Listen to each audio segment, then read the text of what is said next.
Hello everyone, मैं doctor Richa आज आपके सामने लेकर आई टॉपिक ज्वालामुखी द्वारा निर्मित स्थलाकृतियां। इससे पहले हम ज्वालामुखी के बारे में 2 वीडियो बना चुके हैं। ये मेरा लास्ट वीडियो है। इसमें ज्वालामुखी से जो स्थलाकृतियों का निर्माण होता है उसके बारे में जो कंपटीशन में क्वेश्चन आते रहते हैं उसके बारे में बताया जाएगा। ठीक है। अगर हम बात करें ज्वालामुखी द्वारा निर्मित स्थलाकृतियां में, तो 2 तरह की स्थलाकृतियां बनती हैं। एक बनती है बाह्य स्थलाकृतियां और दूसरी बनती है आंतरिक स्थलाकृतियां। बाह्य स्थलाकृतियां में कहें जिसमें संरचना बाहर की ओर बनती हैं उसे बोलते हैं बाह्य स्थलाकृतियां, और जहां संरचनाएं आंतरिक हिस्से में बनती हैं उन्हें बोलते हैं आंतरिक स्थलाकृतियां। ठीक है। अब बाह्य स्थलाकृतियां भी 2 तरह की होती हैं। एक होता है केंद्रीय उद्बोधन, यानी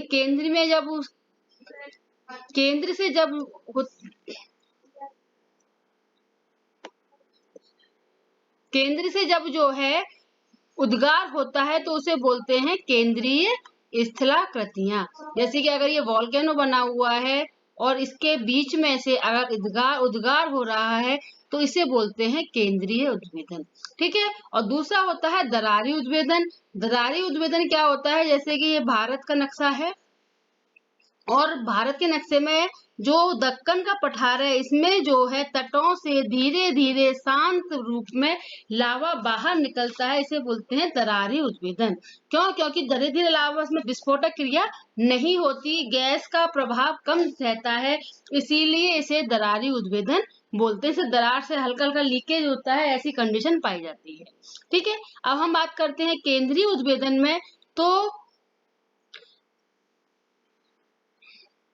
केंद्रीय उद्भेदन में जो है बात करते हैं 2 तरह के होते हैं। पहला होता है ऊंचे उठे भाग और दूसरा होता है नीचे धंसे भाग। ये क्रियाएं 2 तरह से होती हैं कि जब केंद्रीय उद्भेदन ऐसा होता है कि शंकुओं का निर्माण होता है तो उसे बोलते हैं दरारी उद्भेदन। ठीक है। जब शंकुओं का निर्माण हो तो दरारी उद्भेदन है, और जब शंकुओं की जगह पर नीचे यानी शंकु ऊपर से पूरा उड़ जाता है तो उससे जो स्थलाकृतियां बनती हैं, एक सिंपल नाम याद रखना, क्रेटर, कार्डेरा, ये क्या है, ये नीचे दसे भागों में सम्मिलित किए जाते हैं। ठीक है। और दरारी उद्भेदन में लावा पठार, लावा गुम्बद, लावा मैदान। पठार ऊंचे उठ जाते हैं तो पठार बनते हैं, और गुम्बद जैसी आकृति बन जाती है तो लावा गुम्बद है, और दूसरा बनता है हमारा लावा मैदान। और अगर दूसरे की संरचना बनती है वो उसे बोलते हैं आंतरिक स्थलाकृतियां, जिसमें जो संरचनाएं हैं उसमें आंतरिक हिस्से में जो भी कुछ क्रियाएं होती हैं वो क्रस्ट को पार करके बाहर नहीं आ पाते, उस क्रिया को बोलते हैं आंतरिक स्थलाकृतियां। ठीक है। अब हम बात करते हैं बाह्य स्थलाकृतियां में कौन कौन सी स्थलाकृतियां बनती हैं। इसमें पहला आता है हमारा सिंडर शंकु। सिंडर शंकु क्या होता है, ये शंकुओं की आकृति है। इसमें जो है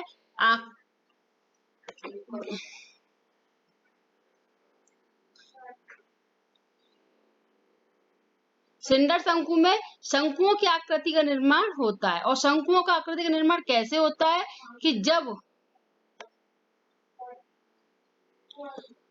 आकृतियों के आधार पर इनका नामकरण किया गया है कि जब लावा निकलता है तो उससे जो आकृतियां बनती हैं वो शंकु के आकार की होती है। शंकु कैसे, जैसे कि इस तरह की आकृति जो बनती है शंकु के आकार की, इसे बोलते हैं।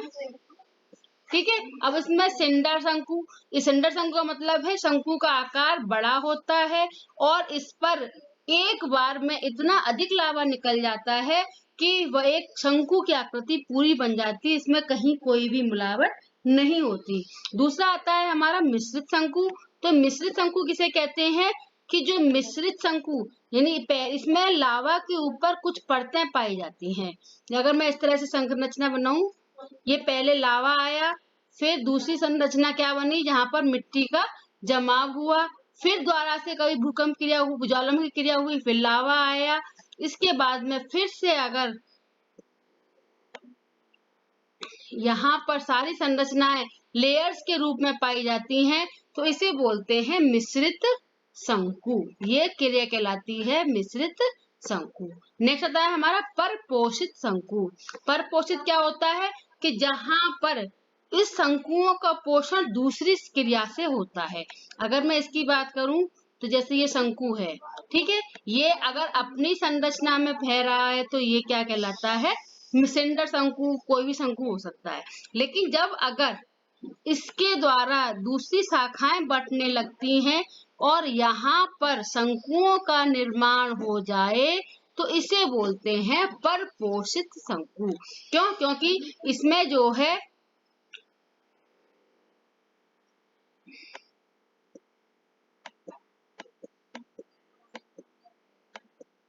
इसमें शंकुओं का जो निर्माण होता है वो एक के बाद एक, इसकी शाखाएं कैसे बनती हैं, एक ये शाखा हो गई, दूसरी शाखा यहाँ से आ गई, तीसरी शाखा यहाँ से आ गई। इस तरह से जहाँ कमजोर दरारें चट्टानें मिलती हैं वहां पर इनका निर्माण अलग अलग शाखाओं में हो जाता है, तो ये कहलाता है हमारा परपोषित शंकु। ठीक है, नेक्स्ट आता है हमारा पैट्रिक लावा शंकु। पैट्रिक लावा शंकु किसे कहते हैं कि जब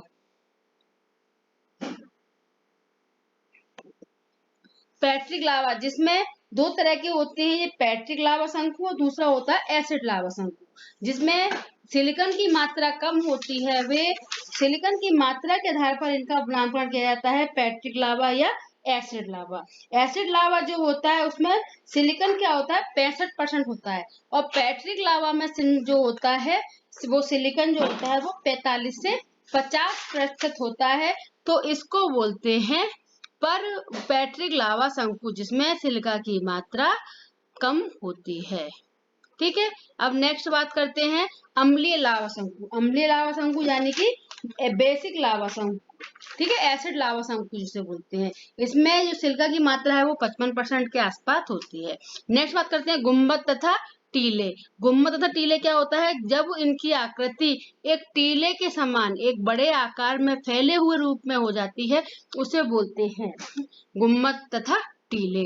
डाट क्या होती है, लावा डाट, कि जब ज्वालामुखी क्रिया होती है, जैसे ये ज्वालामुखी क्रिया हुई, ठीक है, और इस ज्वालामुखी क्रिया के बाद में जब लावा जो है मुंह पर जमा हो जाता है और ये ऐसी आकृति में जमा हो जाता है जैसे किसी बोतल के ऊपर से एक डाट लगी होती है, वो लावो डाट जो बन जाता है तो उसे बोलते हैं लावा डाट। नेक्स्ट बात करते हैं कि नीचे धसे हुए भाग। अगर नीचे धसे हुए भागों में बात करें तो नीचे धसे हुए भागों में सबसे पहले जो बनते हैं वो दो होते हैं, क्रेटर और काल्डेरा। अब मैं इसी डायग्राम में समझाती हूँ क्रेटर और काल्डेरा के बारे में कि क्या होता है। कि जब ज्वालामुखी क्रिया होती है लावा डाट बन गई, जब लावा बाहर निकलता है, ठीक है, अब ये लावा बाहर निकला और प्रेशर से निकला, ऊपर क्या थी डाट लगी हुई थी, तो ये एक प्रेशर से विस्फोट होता है और इस विस्फोटन क्रिया से जब बीच का ऊपर का ज्वालामुखी का मुख जो है पूरी तरह से नष्ट हो जाता है तो क्रेटर का निर्माण होता है। जब एक ही स्थान पर बहुत सारे, अगर मैं ये कहूँ यहाँ पर बहुत सारे ज्वालामुखी क्रियाएं हुई और इस तरह से बहुत सारे क्रेटर बन गए, ठीक है, गहरे गड्ढे बन गए। अब इन क्रेटरों का जो विशाल रूप है उसे बोलते हैं काल्डेरा। क्रेटर और काल्डेरा में जब शांत ज्वालामुखी जाते हैं तो गड्ढों में पानी भर जाता है, तो क्रेटर झील और काल्डेरा झील के नाम से भी जाने जाते हैं। ठीक है, नेक्स्ट बात करते हैं दरारी उद्भेदन की। तो दरारी उद्भेदन में अगर हम बात करें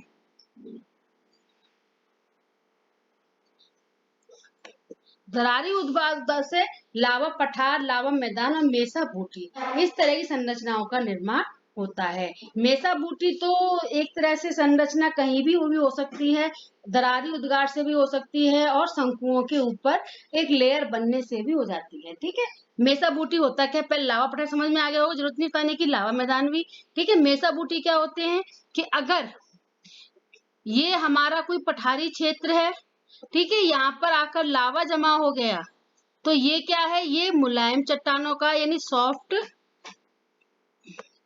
और रॉक्स है, मुलायम चट्टाने हैं, ठीक है, और यहाँ पर ये क्या है, हार्ड चट्टाने, कठोर चट्टाने।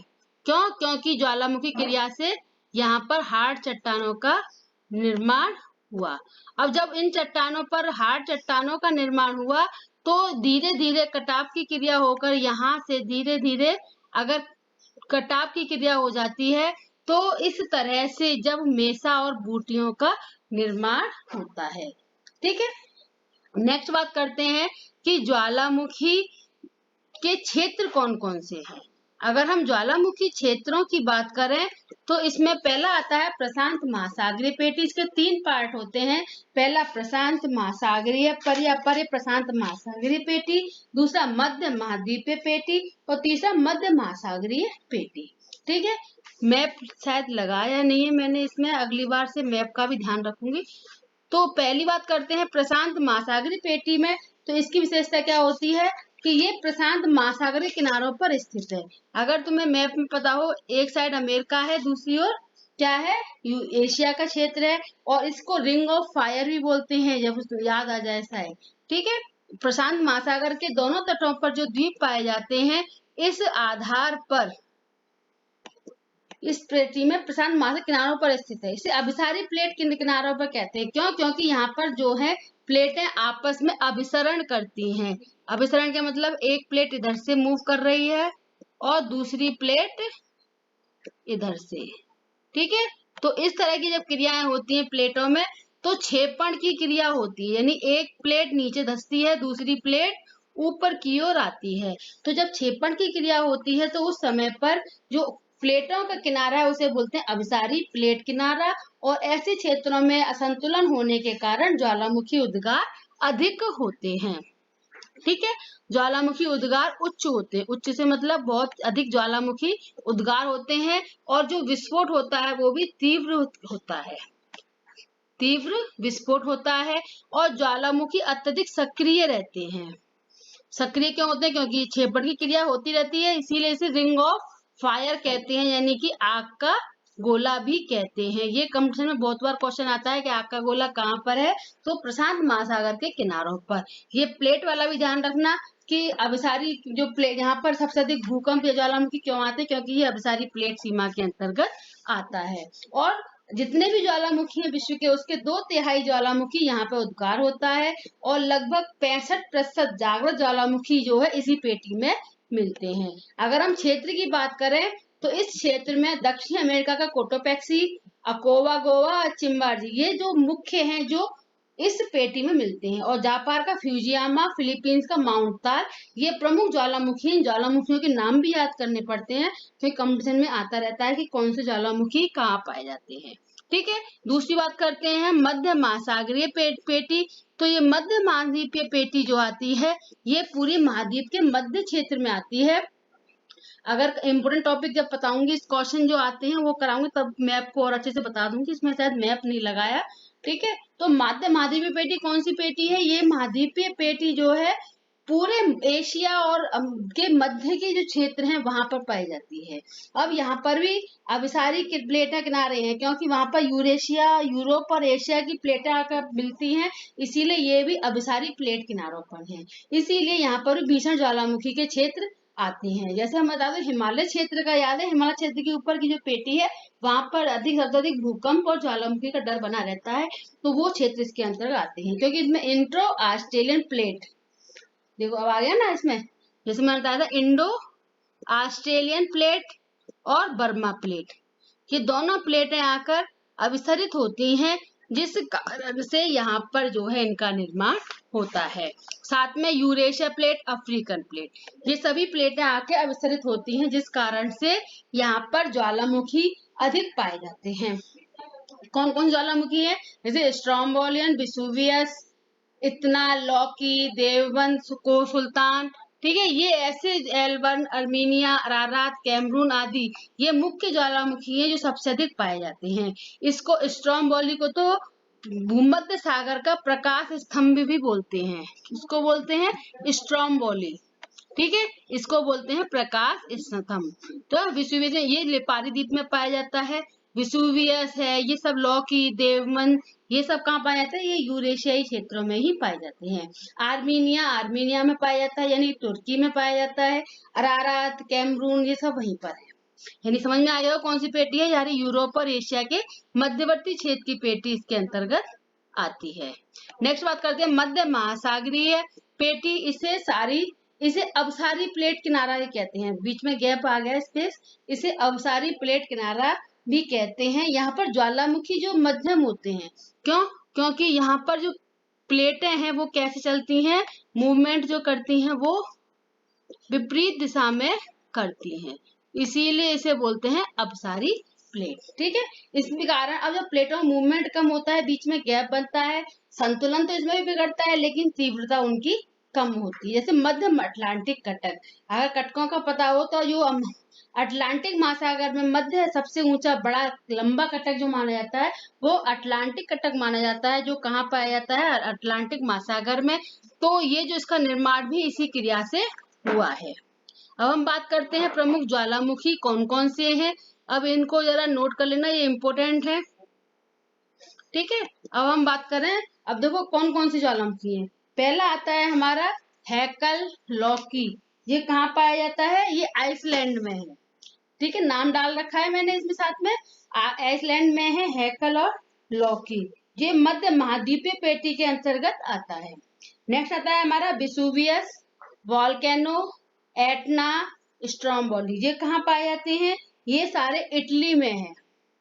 मैंने इसीलिए इनको बोल्ड कर रखा है देखने के लिए कि समझ में आ जाए क्या है। ठीक है, नेक्स्ट बात करते हैं एल्बुर्ज। अब स्ट्रोम्बोली तो तुम्हें याद होगा, भूमध्य सागर का प्रकाश स्तंभ बोलते हैं। एल्बुर्ज, जॉर्जिया, एल्बुर्ज, जॉर्जिया, ठीक है, ये जॉर्जिया में है एल्बुर्ज। और आगे बात करते हैं देवबंद, कोह सुल्तान, ये कहाँ पर है, ईरान में है। ठीक है, एल्बुर्ज, देवबंद, कोह सुल्तान और ये सब पोपा, ये क्या है, शांत ज्वालामुखी, ध्यान रखना।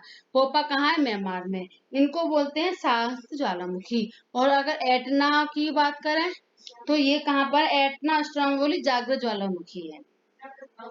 ठीक है, आगे बात करते हैं कि सेंट हेलेना कहाँ पर है, कि सेंट हेलेना कहाँ पर है, ब्रिटेन में है। ठीक है, और किलिमंजारो कहाँ पर है, तंजानिया में है। ये सब जो है हमारे ज्वालामुखी में जागृत है। और एलगन कहाँ पर है, केनिया में है। कैमरून अफ्रीका में है। माउंट सस्ता, रेनियर, हुड, लेसन अमेरिका में पाए जाते हैं। कटमई कहाँ पर है, अलास्का में। कोटोपैक्सी इक्वेडोर में है। कोटोपैक्सी कहाँ पाया जाता है, इक्वेडोर में। ठीक है, अब हम बात करते हैं